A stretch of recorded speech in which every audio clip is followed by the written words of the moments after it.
சேயான் படத்தின் நாயகி உலக நாயகன் குறித்து தனது சோஷியல் மீடியா பக்கங்களில் பதிவிட்டிருப்பது ரசிகர்களோட கவனத்தை ஈர்த்திருக்கு.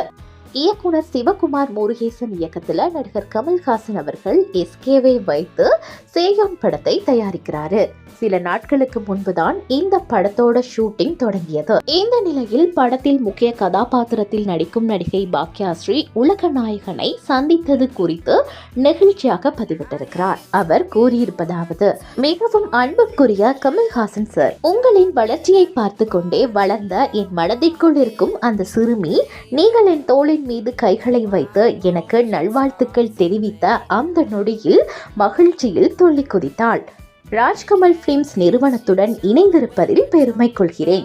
உங்களை பெருமைப்படுத்தும் வகையில் நான் செயல்படுவேன் என உறுதியளிப்பதாக பதிவிட்டிருக்கிறார். இதனை பார்த்த ரசிகர்கள் அவருக்கு வாழ்த்துக்களை தெரிவித்து வருகின்றனர். அது மட்டுமில்லாமல் நடிகர் கமல்ஹாசன் அவர்களும் கல்கி படத்தின் 2ஆம் பாகத்தின் படப்பிடிப்பு வேலைகளில் தீவிரமாக இருக்கிறார். படப்பிடிப்பு தளத்தில் இருந்து வெளியான படங்கள் ரசிகர்களின் கவனத்தை பெற்றிருந்தது. மிக விரைவில் வெளியீட்டு திகதிகள் குறித்த அறிவிப்புகள் வெளியாகலாம் என எதிர்பார்க்கப்படுகிறது.